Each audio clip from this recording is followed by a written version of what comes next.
Authority and Affinity. So, um, notice that the root of the word authority is author.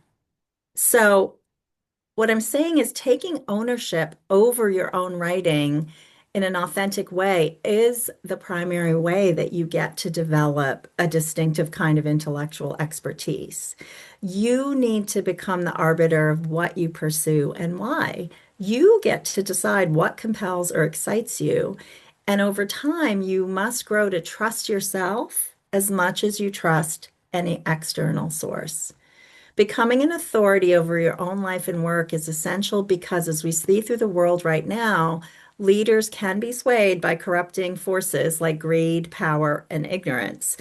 In fact, many cultural observers argue that we're witnessing an epochal planetary shift from the age of institutions to what some call the age of personal responsibility. That means it's up to each of us to claim our own sovereign power as caring and ethical human beings who have something valuable to contribute to the common good. This brings us to affinity. Pursuing questions out of genuine curiosity or interest is the surest way to define your contributions. Your own authentic concerns, desires, or fascinations are what give your writing its unique voice. Genuine affinity spurs creativity, gives you energy, leads to innovation, and helps you connect to others who share your interest. In contrast, operating primarily from an avoidant or fear-based orientation literally shuts down exploration. This is basic biology. Our nervous systems cannot be in two different organismic states at the same time. When we feel under threat, our sympathetic nervous system is aroused in fight or flight. And if we cannot flee, then we may go into a numb kind of dorsal shutdown stage of freeze or fawn, which is trying to appease our aggressors.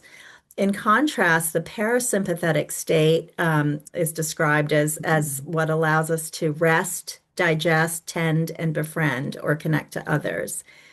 Can you guess which state fosters learning? It's not hyperarousal. So we can embrace authentic exploration when we feel under threat.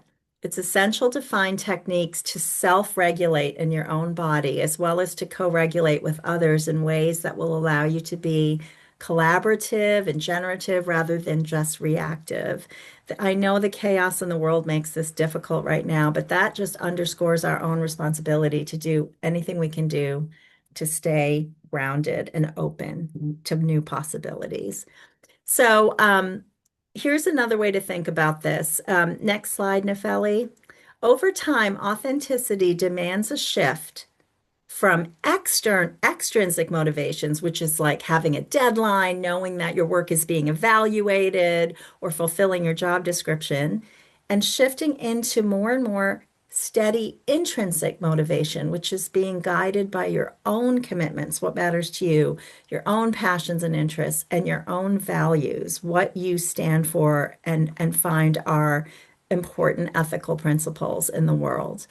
That genuine motivation is what will carry you through the tough times when others don't understand or approve of your work, when you're not selected for a fellowship or a job. Encountering those setbacks doesn't mean you're on the wrong track with your work. It just means you haven't found your true constituents yet, those who share your interests or actually need the contribution that you have to offer. That is the argument of this book, Dark Horse. Nifeli, are we looking at the slide with the Yes, we are. We are okay. in the dark slide. I'm sorry, everyone. I Oh, wasn't no able problem. to have a second monitor and print out my talk, so I'm flying blind.